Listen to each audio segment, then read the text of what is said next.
repeat the tragedy of the past. Thank you, Mazi Nnamdi Kanu. Thank you, my dear brother Dele. Thank you very much. And also Mazi, the co-host of this very wonderful and unique forum. I want to acknowledge those that went before me, our elders, the two people that I actually have so much regard for, Bayo Adebayo, and also our own father, Mbazuruke Amechi, and also my regards and respect to Bishop Kukah and all the rest of them that spoke. The fact of the matter is that we can reckon without any rancor or need to go to war. We mustn't forget that there was a country called Czechoslovakia. Today they are the Czech Republic and Slovakia. They never fought any war. And for us to properly contextualize this never again theme or scenario that people are talking about, we must go back to how we were before the white man came. There was no war between Biafran people and the Oduduwa people before Lugard came. There was no war between Biafran people and, say, the Fulanis from the north. Everybody minded their own business until the white man came and decided otherwise.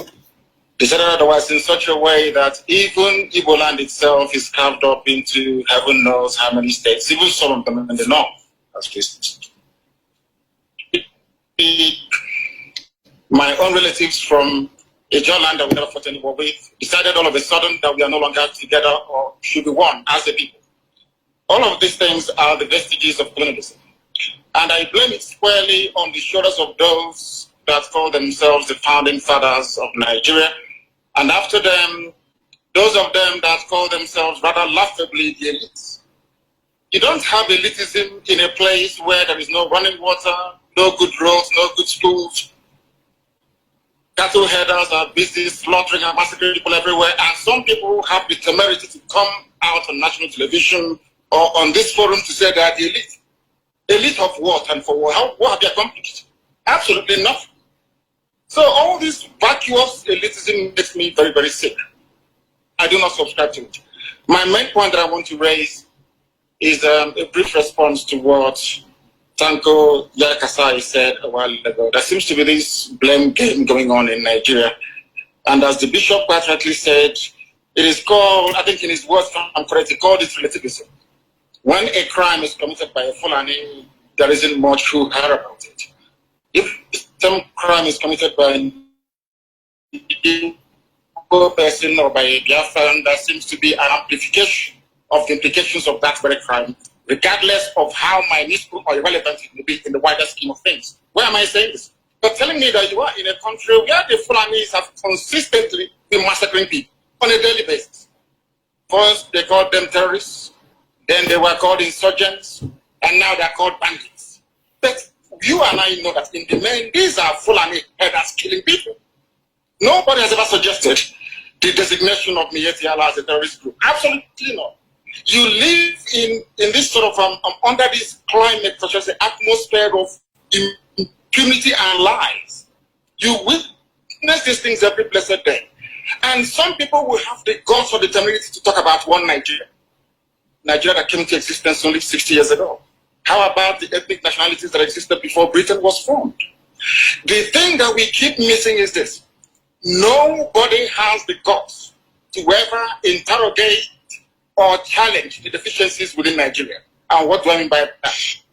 We never actually promulgated nor systematic constitution in the first place. There is no Nigerian constitution. In other words, the ordinary public in Nigeria has no say in how they are governed. How then do you expect that country to move forward? How do you expect healing and reconciliation? How is that possible? You and I know it's never ever going to be possible. Yakasai and northern commentators keep having about the 1960s coup. It was an Igbo coup, which of course is a lie. I would recommend that Elder Tanko Yakasai go back and read Adebayo's Why We Struck.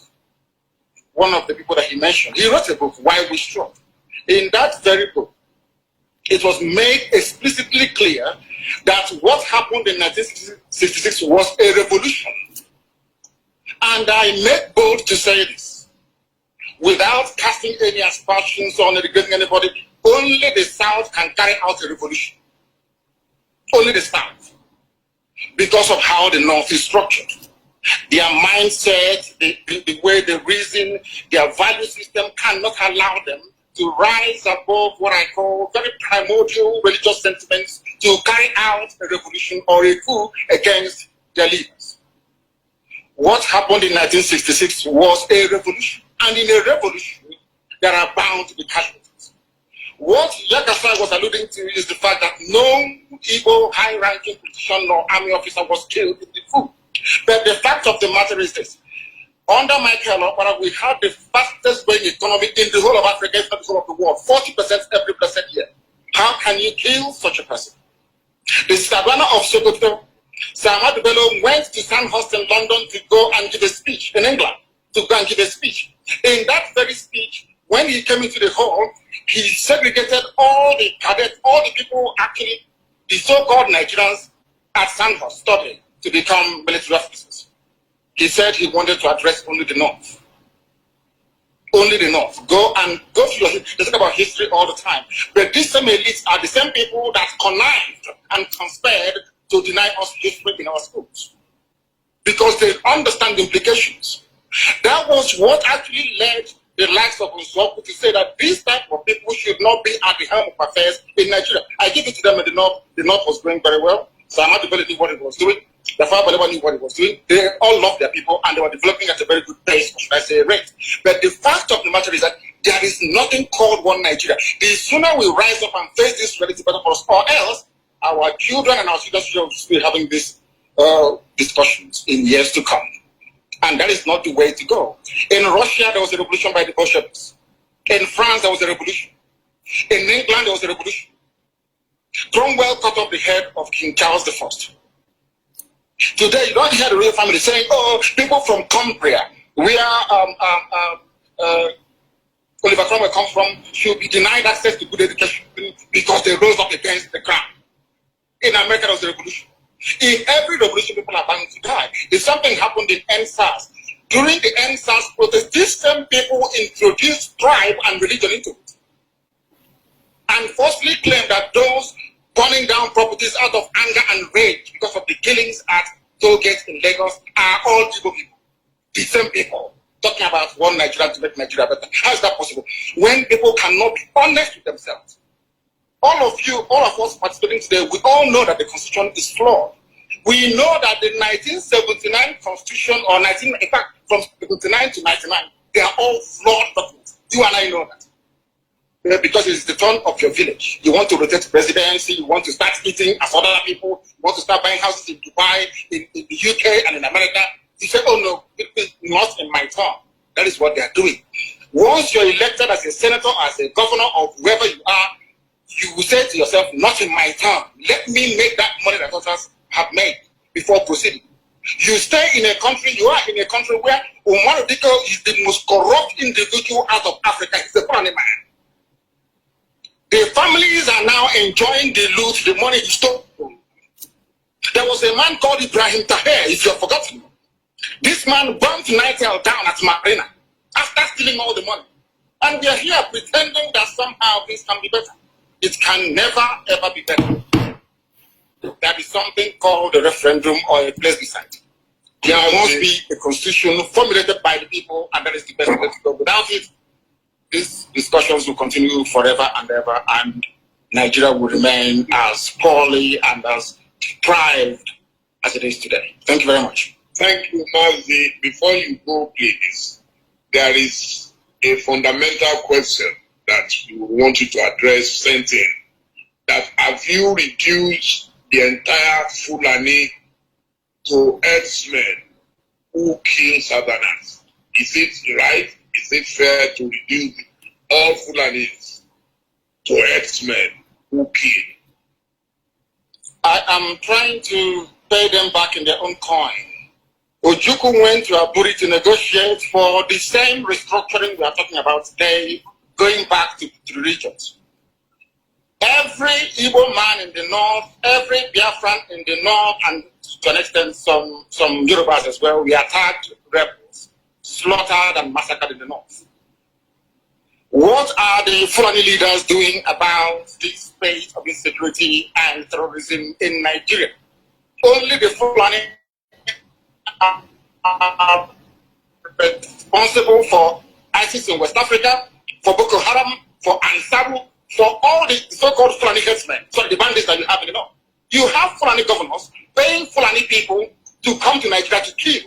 A Fulani governor, I think the one from Bauchi, but only said, we want to relocate all the Fulanis in the Sahel back into Nigeria. And we're here talking about one Nigeria as if we don't have any brain. Do they think we are stupid? We cannot reason very well. We know what the end game is. The more the mouth unity, it is to allow you, to lure you into a false sense of security, so that the Fulanis across the Sahel can come in to settle. Are you not aware of the speeches that the Kaduna State governor made at the height of the slaughter of innocent people in southern Kaduna? What did anybody do about it? Absolutely nothing. You did nothing.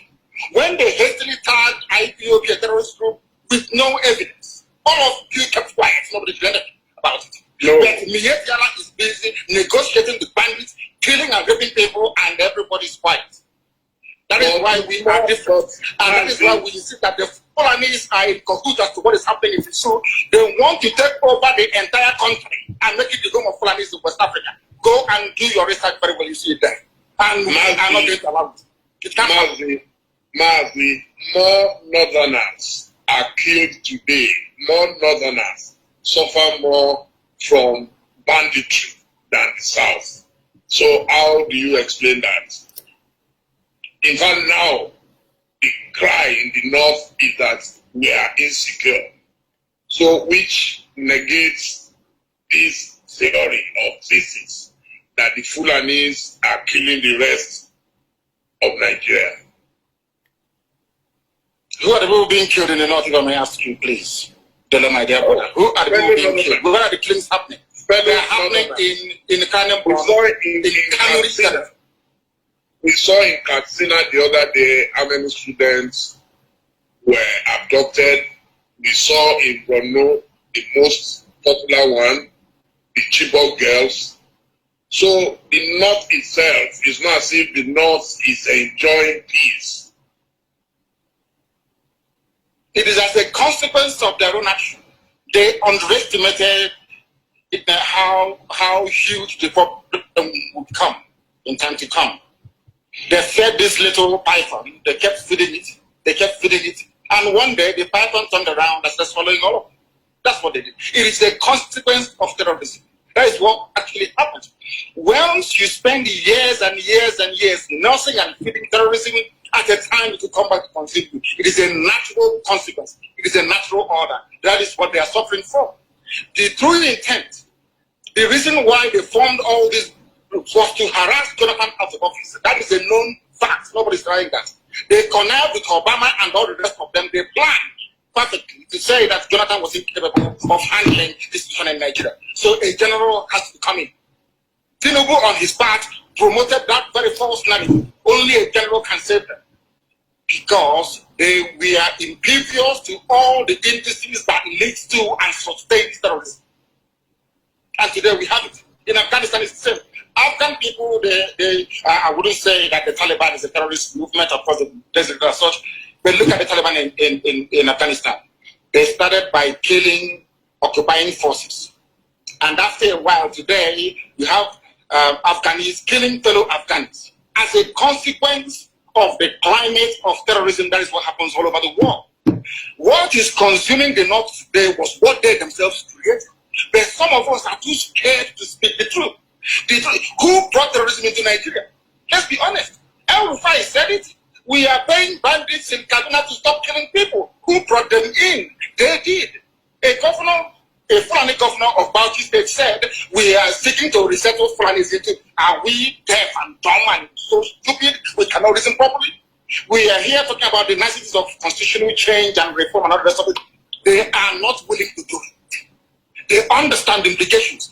Once you regionalize the governance of Nigeria, they understand that their stranglehold on the resources from my land that sustains that very contraption called Nigeria to slip away from their hands.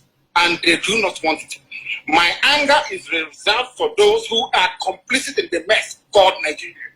They are complicit. Why are they complicit? They know the truth. You and I understand the truth. They have a solution to the problem. And somebody is telling us, oh, we the elites, we need to agree. Who are you? What elitism are you? From where? Who are you? It is the masses, the population that determines. It is called a republic for a reason. It belongs to the people.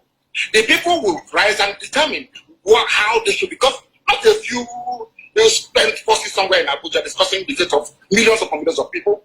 I am a Democrat at heart. And I want, if it is possible, had Nigeria been good, do you think I'd be agitated? These people, they buy houses in Dubai, they buy houses in England. Is the man, people talk about presidency, regional presidency rotation, is the Prime Minister of England from Isekeresi.